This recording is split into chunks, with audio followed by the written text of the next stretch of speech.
Welcome to Community Unitarian Universalist Church of Plano. I'm Sarah Reiling, one of the worship associates and part of the team that works each week to bring the worship services to you. We're glad you're here with us today. Whether you're a member or a new visitor, welcome.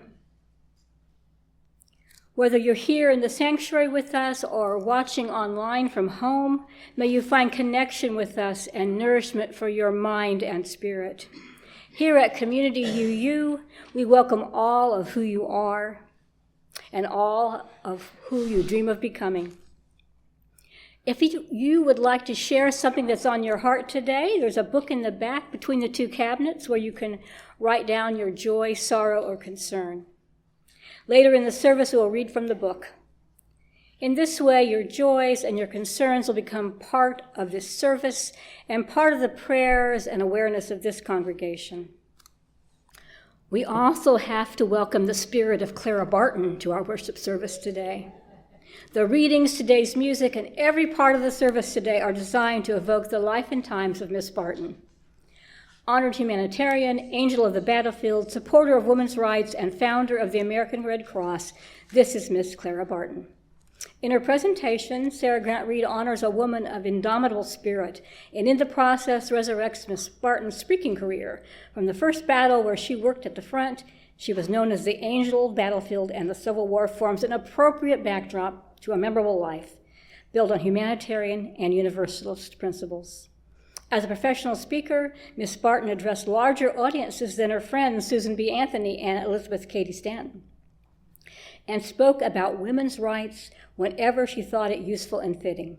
She was almost 80 when she headed her relief efforts following the Galveston hurricane, and even later, she added tree grafting and typewriting to her skills. We welcome the spirit of Universalist Clara Barton to our space today.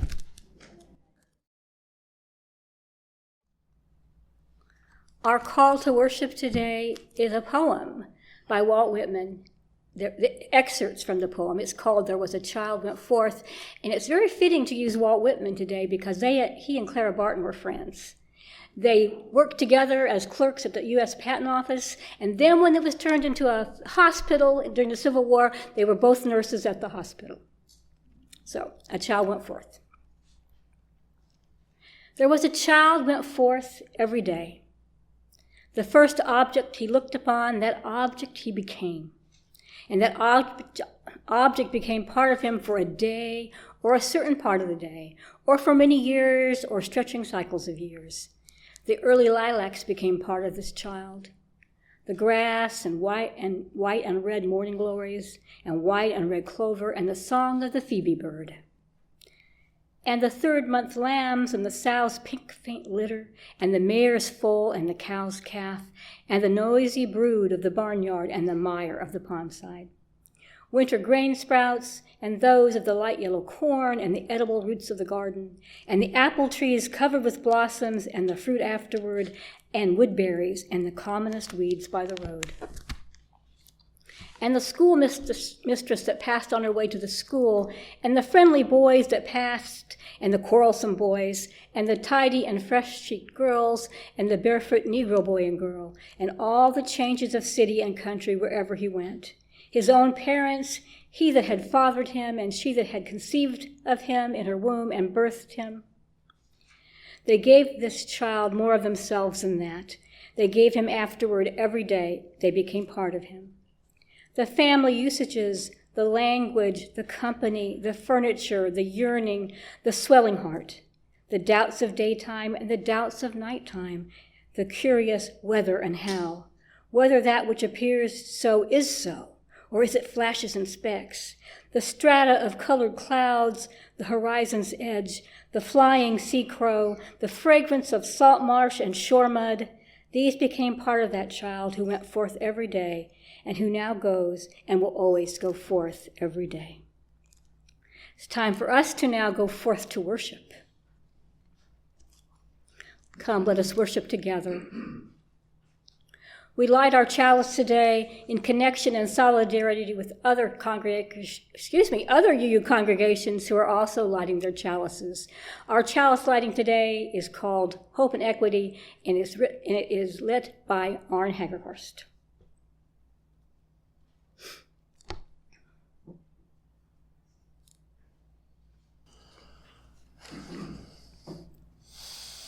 We light our chalice with the hope that our conversation today will move us along the path toward greater understanding and an increased commitment to equity. With gratitude for those who have come before us, leaving a legacy of dedication to the betterment of the world, and with confidence that creative ideas, enthusiasm, and commitments will emerge from our time together and enable us to achieve our personal and collective goals. This church, like all Unitarian churches, is not bound by a common creed. We are not bound to make a statement of belief. Instead, we are held together by our covenant, the promises we have made to each other and the wider community. We recommit ourselves to these sacred promises each time we recite our covenant. Please join me as once again we say these words together. Love is the spirit of this church, and service is law. This is our great covenant, to dwell together in peace, to seek the truth in freedom, and to help one another. Good morning. I'm very pleased to be here today, to be among fellow Unitarian Universalists, your families and friends. You've heard that I got the title of professor by playing the steam-driven organ. That is actually calliope. But you don't know how many times when you write calliope, people say calliope. So I then changed it to the steam-driven organ. Now, I can keep that title as long as no one ever hears me playing on a calliope, marching through Georgia. If I'm heard playing that, I get my title rescinded. Well, today's message for all ages, as you've heard, we're celebrating Miss Clara Barton. So today's message for all ages is an introduction to Miss Barton. Clarissa Harlow Barton was born on Christmas Day in the township of North Oxford, Massachusetts, in the year 1821. She was the last of 5 children, and she truly was the baby of her family. Her oldest sister was already 17 when she was born, and her youngest brother was 13, and she quickly became the family pet. Her father, Captain Stephen Barton, enlisted in the Indian Wars when he was 19 years old, and his military tastes and habits never left him. Clara always loved stories, but the stories of her father's adventures were the best of all. After her father retired from the military, he married her mother, Sarah Stone Barton, and became a successful farmer. It was wonderful growing up on the farm, she tells us. While the boys worked with their father in the fields, her mother taught Clara and her sisters how to cook, sew, and do housework. Her brothers taught her how to feed and care for the farm animals, and her sisters taught her reading and geography. All of them together taught her arithmetic and spelling. Now, young Clara's studies began at a very early age, and the day she began school at the age of 4, in the one-room schoolhouse, she went right up to the teacher and explained that she would not be beginning in the beginning spelling group. After all, she said, I can already spell the word artichoke. That was the first word in the 3rd column of the speller. An important part of her childhood was Sundays. Today, Unitarian Universalist churches and fellowships are together as one denomination.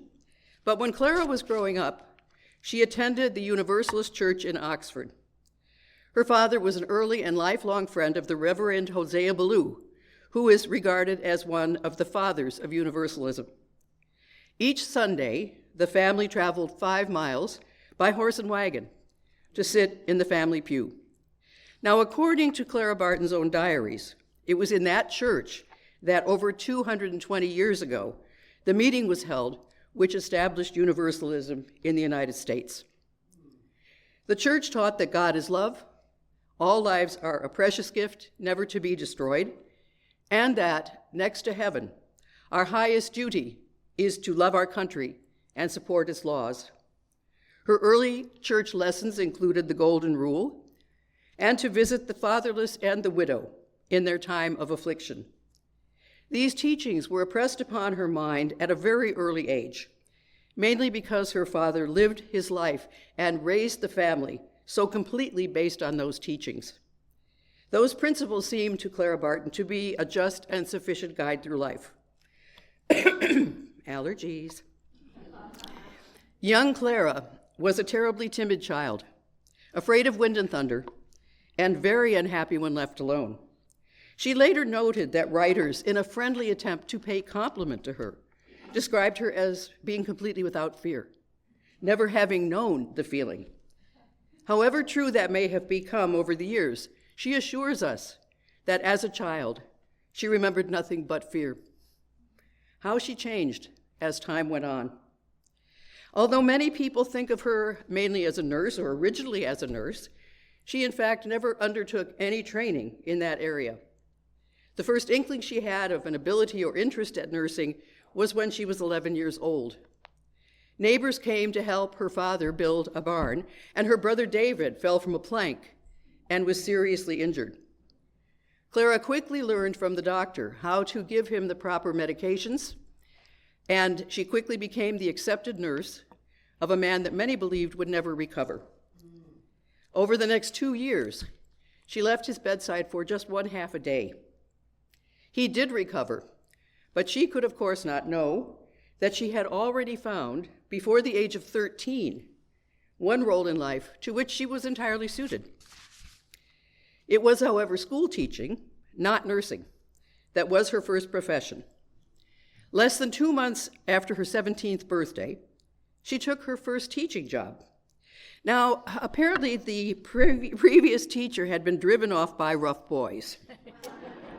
Rumor had it that, not being in agreement with the teacher on some matter, they had physically ousted her from the building and taken possession of it themselves. Because of this, and because she was so young, many doubted that she would be able to handle the situation. But Clara Barton was as strong as any of those boys. She knew all of their tricks and their games, and she could hold her own. So she quickly became respected, and she got their respect and loyalty. She spent many years teaching, but after 33 years in the country, she went to Washington, D.C. to visit her sister Sally and work in the U.S. Patent Department. Washington, she tells us, was a fascinating place.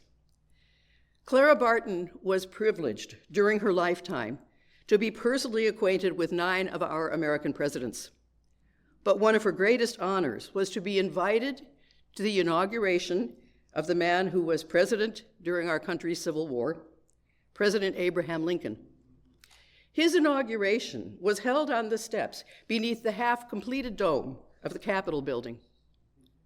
Clara was still in Washington at the outbreak of the Civil War, the war between the people of the North and South of our United States. The Civil War lasted for 4 years. 620,000 soldiers were killed, not including civilian losses. Over 1 million people died, and at the end, the South was left in ruins. During those terrible years, women from both North and South did heroic work, providing surgical supplies and clothing for the soldiers.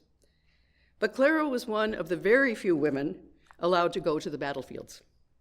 For 3 years, she followed the sound of cannon to deliver supplies and treatment to battlefields where they were most needed. From her very first experience on a battlefield, she became known as the angel of the battlefield. Following the war, Ms. Barton gave lectures to tell about her experiences, and she spent 4 years in Europe. In Switzerland, she learned about the International Red Cross, which was founded by 12 nations in 1864. Those nations signed a treaty which said that, in case of war, aid would be given to all wounded, regardless of what side they were on. The United States was the only large nation that had not joined the organization. And when she returned home, she campaigned for the formation of a U.S. chapter. After 13 years of hard work, Congress voted for the treaty, and the National American Red Cross was born. Clara Barton was appointed its president. She was nearly 60 years old. Her health was failing, and some were critical of her and wished to take over her work. But she held on as president until she was 83 years old. I believe there's some allergy stuff going on. Sorry. I believe that Miss Barton would be delighted that her birthplace in Massachusetts, which was run down, the house in disrepair, farm buildings ready to tumble down, and land neglected, was restored by the women of the Unitarian Universalist churches in this country, and is today the Clara Barton Camp for Girls with Diabetes. It was the first such camp ever in this country. What a wonderful living memorial and tribute to Clara Barton and her work. This is the kind of work of which I feel certain Miss Barton would heartily approve. Thank you.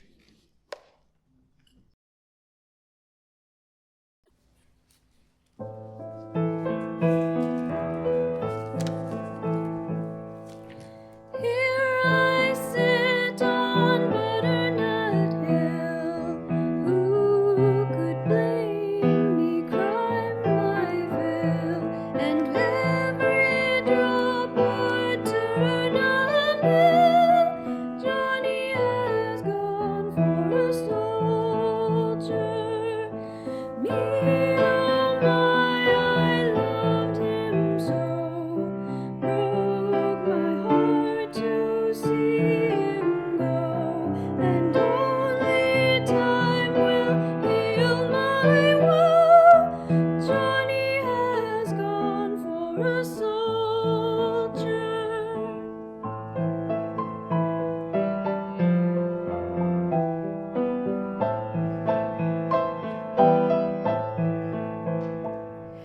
I'll sell my rod, I'll sell my reel, likewise sell my spinning wheel, and buy my love a sword of steel. Johnny has gone for a soldier. I'll dye my dress, I'll dye it red, and through the streets I'll beg my bread. I'll find my love alive or dead. Johnny has gone for a soldier.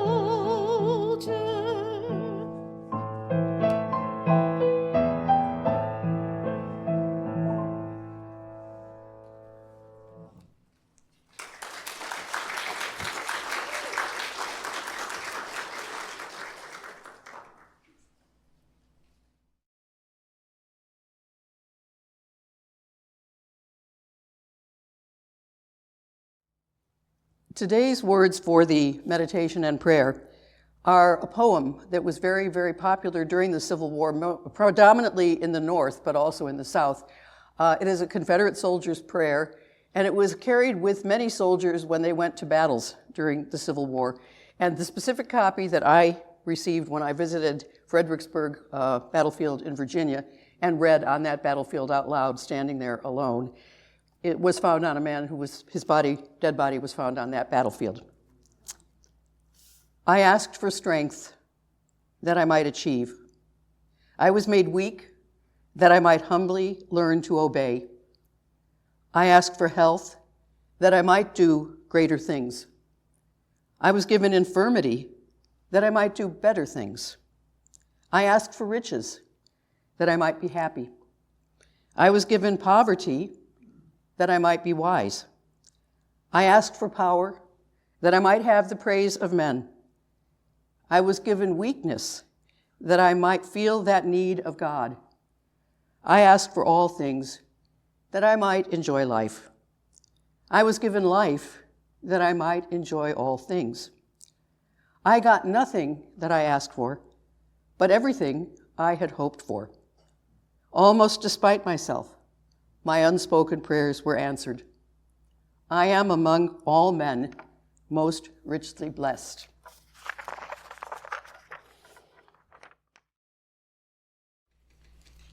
This letter was written by Miss Barton to her friend T.J. Mahan during the Civil War, and it's about what she thinks about the government.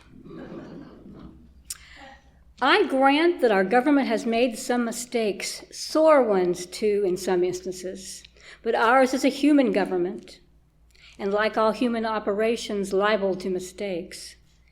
I would that so much wisdom and foresight and strength and power fall to our rulers as would show them tomorrow the path to victory and peace. But we shall never strengthen their hands or incite their patriotism by deserting and upbraiding them. To my unsophisticated mind, the government of my country is the country, and the people of my country are the government of my country, as nearly as a representative system will allow. I look upon our government as a band which people bind around the bundle of sticks to hold it firm, where every patriot hand must grasp the knot tighter, and our Constitution as a symmetrical framework, unsheltered and unprotected, round which the people must rally and brace and stay themselves among its inner timbers, and lash and bind and nail and rivet themselves to its outer posts, till in its sheltered strength it bids defiance to every elemental jar. Even the winds cannot rack, the sunshine warp, or the rains rot. And I would to heaven that we so rallied and stood today. If our government is too weak to act vigorously and energetically, strengthen it till it can. Then comes the peace we all wait for. Hello again. During her many years of hard work, often working days and nights with no break, Clara Barton somehow still managed to write journals and diaries. She was a prolific writer, and most of what I want to share with you now are Miss Barton's very own words. And so let us, again, as Sarah has suggested, welcome the spirit of Miss Clara Barton. I would like to invite you to join me back in the year 1867. I was then 46 years old, and I had already lived a very full life. I had become a heroine, known as the Angel of the Battlefield. The Civil War was over, and President Lincoln was dead, the victim of an assassin's bullet. Even as I'm sure you can appreciate, even a heroine needs a source of income. And anxious to tell about my war experiences and to support the cause of women's rights, I pursued a career as a public speaker and began a lecture tour around this country. Transportation at that time was primitive at best, and the schedule was truly grueling. A year and some 300 lectures later, the strain on me showed itself where it always did first. I stepped forth to the podium. I opened my mouth to speak, and not one sound came forth. I had no alternative but to leave the stage. My lecturing career was halted. What, I wondered, would become of me? Little could I know that 14 eventful years later, I would accomplish what many consider my greatest achievement, the founding of the American National Red Cross. When the Civil War began, President Lincoln asked for 75,000 volunteers. Since I knew I couldn't be a soldier, I decided I'd help soldiers. Perhaps the famous saying, "Life begins at 40, applied to me. I was just 8 months away from my 40th birthday, and I felt that even at 40, I was still young enough and strong enough to go to the front. My real work and contributions were just beginning.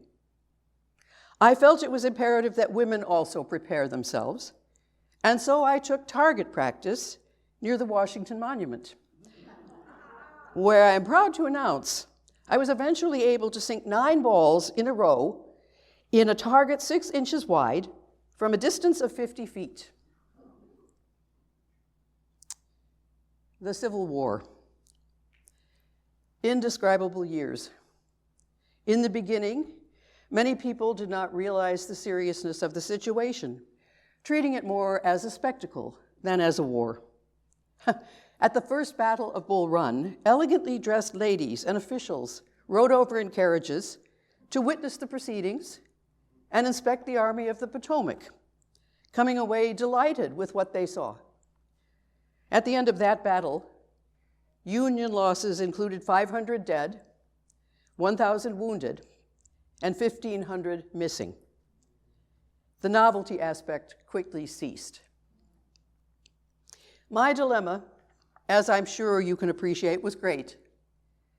Victorian morality maintained that a good woman would not go to a battlefield, and military regulations also forbade it. So, on the one hand, in one ear, I heard the constant reminder that you are only a woman, Clara. You are only a woman. While in the other ear, thundering even more loudly, were the whispers and groans of the men, dying, untended, uncared for, like dogs. I admit to you my uncertainties with shame and humiliation. Distressed that I could not do more to help my boys, I went home to be with my dying father, who encouraged me. He said, "Go, Clara. If it is your duty, go. I know soldiers, and they will respect you and your work." I returned to Washington and resumed my efforts, and finally obtained the permission I so anxiously sought. Many of you may never hear the bugle notes which call to battle, but if you heard them, they would linger on your ears as they do on mine today. Cedar Mountain, the Second Bull Run, Antietam, Fredericksburg, Charleston, Fort Wagner, Richmond, the Wilderness. Just a few of the many battles where my abilities were put to the tests. 1,000 visions pass through my mind's eye as I recall these, many running together. Conditions were deplorable. The number of military doctors was completely inadequate, and the medical situation was scandalous. In 1861, few of today's drugs were known. There was inadequate anesthesia, camp life invited infection, and epidemics and battle conditions made quick help or treatment nearly impossible. Those were days of darkness, a darkness which could be felt. I knew that it was imperative to think straight, plan carefully, and act boldly. And I believe that that quite well summarizes my life. To give you some idea of our situation, very often the ground for acres was a thinly wooded slope, and among the trees, on the leaves and grass, were laid the wounded, who were pouring in by wagon loads all day, picked up on the field under a white flag of truce. All day they came until the whole hillside was covered. Bales of hay were broken open and scattered over the ground like littering for cattle, and the sore, famishing men were laid upon it. But the most fearful scenes were reserved for the night. I mentioned that the ground was littered with hay. Although there were very few lanterns, we had plenty of candles. The wounded were laid so close together that it was impossible to move about in the dark. The slightest misstep brought a torrent of groans from some poor, mangled fellow in your path. But the slightest accident, the merest dropping of a light, could have engulfed in flames that whole mass of helpless men. How we watched and pleaded and cautioned as we worked and wept. We put socks and slippers upon their cold, damp feet, wrapped them in quilts and blankets. And when we no longer had those to give, we covered them in the hay and left them to their rest. I realize that it is hard for you to imagine the troubles arising merely from want of space for wounded men to occupy. At Fredericksburg, every house was used as a hospital. At one time, 1,200 wounded were crammed into the 12 rooms of one old Virginia mansion. Wounded men filled porticos, floors, hallways, stair landings, and some were even placed on the shelves of a large cupboard. You can imagine my anxiety as I watched these soldiers patiently, quietly, waiting to die, when at any moment they might fall out of a bed 6 feet high. I remember rising from the side of a sofa where I had knelt for hours and being obliged to wring the blood from the bottom of my shirt before I might step. But oh, the patient endurance of our men was truly astonishing. At Antietam, I remembered a man lying on the ground and asking for a drink of water. I had just lifted him and was holding him with my right hand, preparing the water with my left, when a bullet tore through my sleeve and made its way into his body. He fell back, dead. Another, a short distance away, lay wounded in the face. A bullet lodged among the bones of his right cheek. "Lady," he said, "it is terribly painful. Won't you take it out?" Well, this for me was a new calling. I had never severed the nerves and fibers of human flesh. Still, I could not withstand his entreaty, and so I extracted my best pocket knife and prepared the best blade for the job. Now, I do not think that a surgeon would have proclaimed it a scientific operation, but the gratitude of the patient allowed me to think that it was successful. My small medical unit, myself and 30 helpers, worked tirelessly, day and night. And you know, it did not matter just that some of the wounded wore blue while others wore gray, or that some were white and others people of color. We tended as many of the wounded from both North and South as was humanly possible. One of my fonder memories, there were some fond memories, one of my fonder memories of those difficult years was a day when I went to cross a small stream and was approached by a Union captain and his men. "Now, boys," he said, "there stands Miss Clara Barton. I want each of you to kneel down on your right knees and allow Miss Barton to cross the stream on your left knees." Do you wonder that I considered myself the best protected woman in the United States? Near the end of the war, both sides stabilized their lines for the winter, and I was left with a family of 1,500 sick men. On a typical day, I made a barrel of applesauce and gave out every spoonful of it with my own hands. I cooked 10 dozen eggs, washed hands and faces, put ice on hot heads and mustard on cold feet, wrote letters home for 6 soldiers, and stood beside 3 deathbeds. Such long days, and often the temperature was above 100 degrees, with no breeze. When the news reached Washington that Lee had surrendered to Grant, our war was virtually over. Nothing would ever erase the nightmares and the memories that we would endure. But all of that could be put behind us now. America would reunite. Washington was hysterical with joy.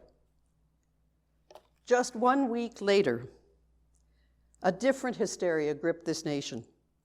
Disbelief and gloom engulfed us when we learned that, just at his moment of greatest triumph, President Lincoln was assassinated. The healing process would take much longer. Our war closed in the spring of 1865, but for 4 years, in an awful aftermath, I worked among the debris, gathering up the wrecks.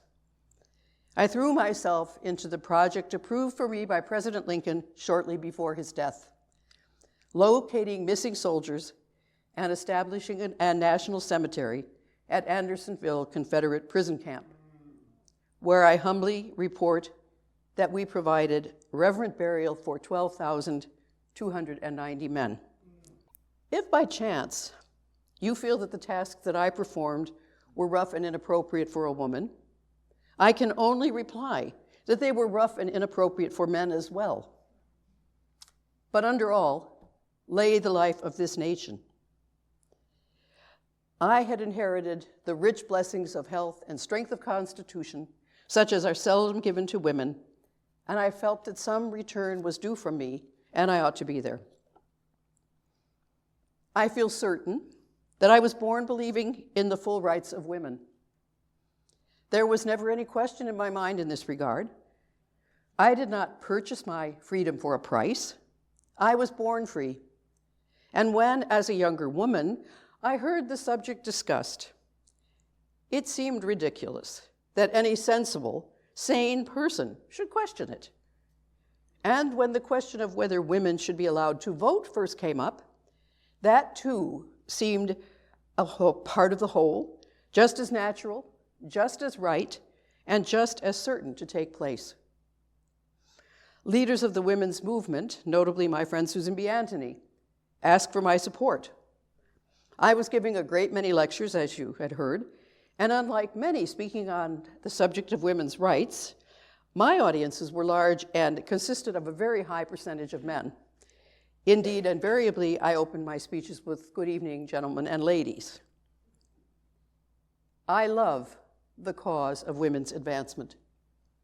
It is dear and holy to me, and I never flinched from supporting it any time or anywhere when I considered it wise to do so.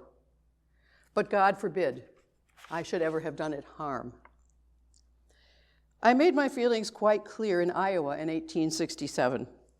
A poster publicizing my upcoming lecture stated that I was a speaker of patriotic eloquence, but no lecturer, it continued, upon the subject of women's rights after the style of Susan B. Anthony and her clique.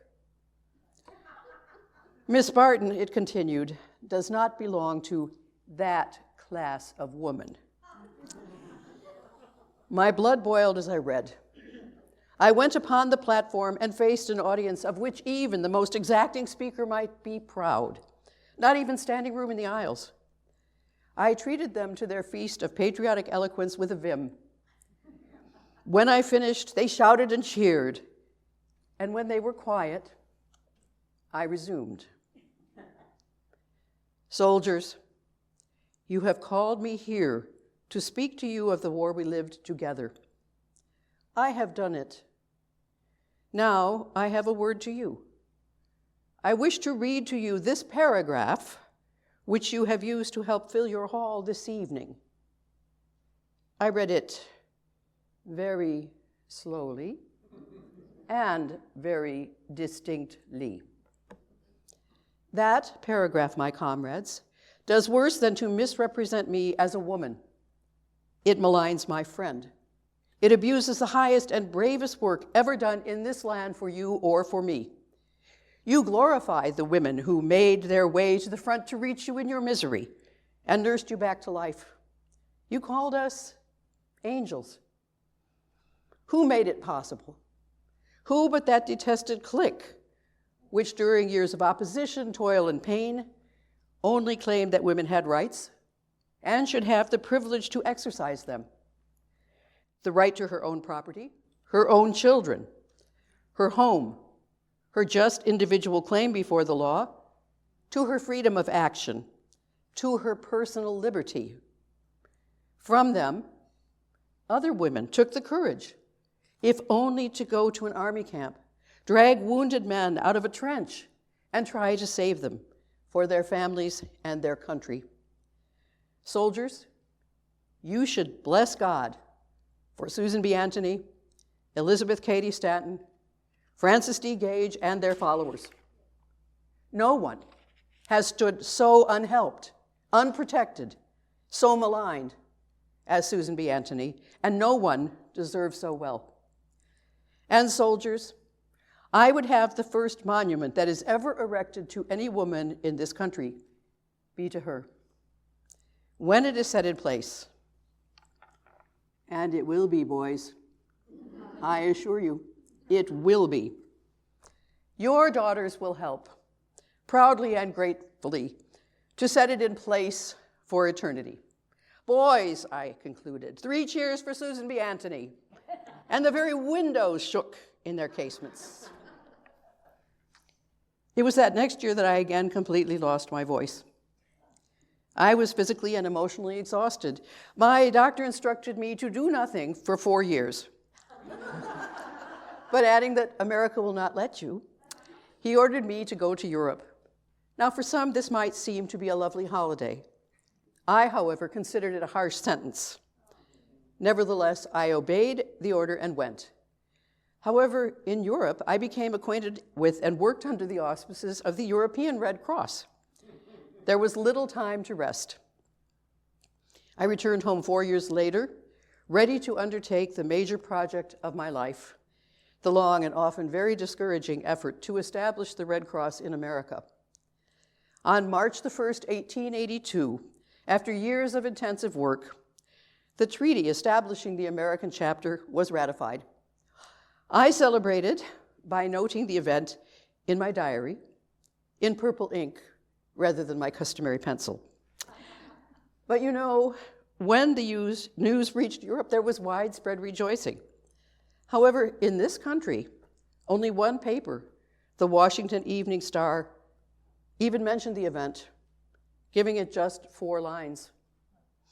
I think you will agree that this was one of my quiet victories. Time does not allow me to tell you all I should like about our many efforts, but over the next 23 years, as long as I was physically able, I was on hand to direct operations myself. As president of the American Red Cross, I personally conducted 19 major disaster relief operations, the last one following the devastating hurricane and flood which destroyed Galveston in September of 1900. During my 4 months in Galveston, I observed my 79th birthday. Despite my total devotion to my organization, indeed, I often felt I was the Red Cross and vice versa. There were those who attempted to cast me aside. Much could be said, but it would serve no fruitful purpose today. I retired as president of the Red Cross when I was 83, but still not ready to retire. I resigned as president, but I wasn't ready to retire. I started the National First Aid Association. Even retirement, yes, I did retire, but it was not an idle time for me. I finally had time to indulge my interests in astrology, horoscopes, seances, and palm reading. And as you've heard, at the age of 89, I added tree grafting and typewriting to my list of skills. When I was 90, I traveled alone to Chicago, where I attended teas, dinners, and receptions, and enjoyed shaking hands with thousands of people. While I was there, my cousin, the Reverend William E. Barton, invited me to speak from the pulpit of his congregational church in Oak Park on Sunday evening. That, ladies and gentlemen, was one of Miss Barton's very last public appearances. The church in Oak Park, by the way, is also my home church, the one in which I grew up, and where my husband and I were married 54 years ago, long before I myself became a Unitarian Universalist. Following her visit to Chicago, Miss Barton made her will and settled down quietly. In the spring, she contracted double pneumonia, but ever a fighter, she struggled on. Her thoughts returned to the Civil War, and she recalled a favorite poem, The Old Soldier. Loose me, and let me go, the old man faintly cried. His face was pale, but all aglow, for Christ unseen was by his side. Miss Barton knew that her strength was going, and she felt that if she could provide no further usefulness, she was ready. Her very last words and request were an echo of that poem, Let Me Go.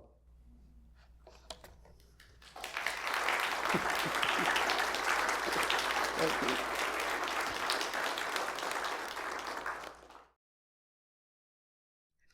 The closing words today are taken from a book of poems which was written by a friend of my father's, and I think they quite well reflect the service today and also Unitarian Universalist beliefs and all. It's called A Living Faith by Margaret Rorke.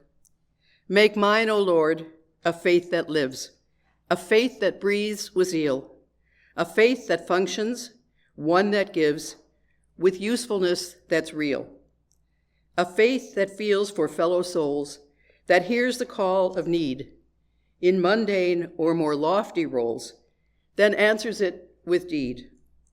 Make mine a faith that lives and grows and speaks for honest good, that truly sees where beauty grows in city, farm, and wood.